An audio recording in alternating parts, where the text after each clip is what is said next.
طيب احنا زي ما احنا معانا النهارده نجوم كبار قوي يعني في الكوره، كمان معانا في الفن. عايز اسمع تحيه كبيره قوي لهايدي موسى، اسمع لها سقفه كبيره قوي قوي. هايدي صوت جميل مصري اصيل، انا بحب صوتها جدا، حيوها تحيه كبيره جدا، منوره منوره.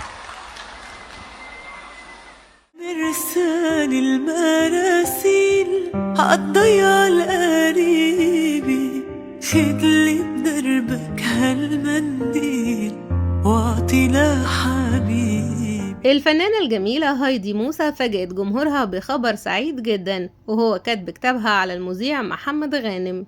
الخبر انتشر بسرعة على السوشيال ميديا، والناس مبطلوش يباركوا لهم، خصوصا انهم كانوا محافظين جدا على خصوصيتهم الفترة اللي فاتت. والفنانة هايدي شاركت لحظات من كتب الكتاب، وكانت طايرة من الفرحة بإطلالة بسيطة ورقيقة جدا. أما محمد غانم فكان واضح عليه السعادة والهدوء، وده خلى الناس تقول إنهم فعلا شكلهم لايقين على بعض جدا. الفنانين والمشاهير كمان انهالوا بالتهاني، والكل اتمنى ليهم حياة مليانة حب وسعادة. وأول تعليق لناس كتير كان ألف مبروك للغاليين، ربنا يتمم لكم على خير.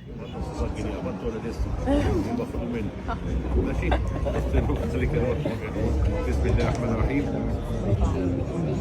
الحمد لله والصلاة والسلام على سيدنا محمد رسول الله صلى الله عليه وسلم.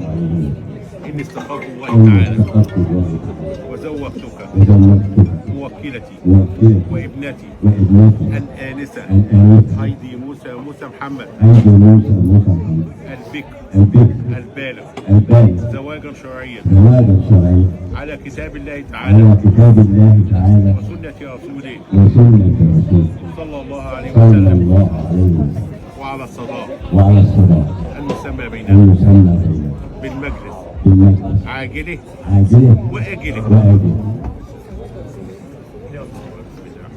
بسم الله الرحمن الرحيم. الحمد لله والصلاة والسلام على سيدنا محمد رسول الله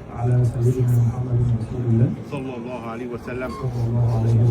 إني استخرت الله تعالى وقبلت منك زواج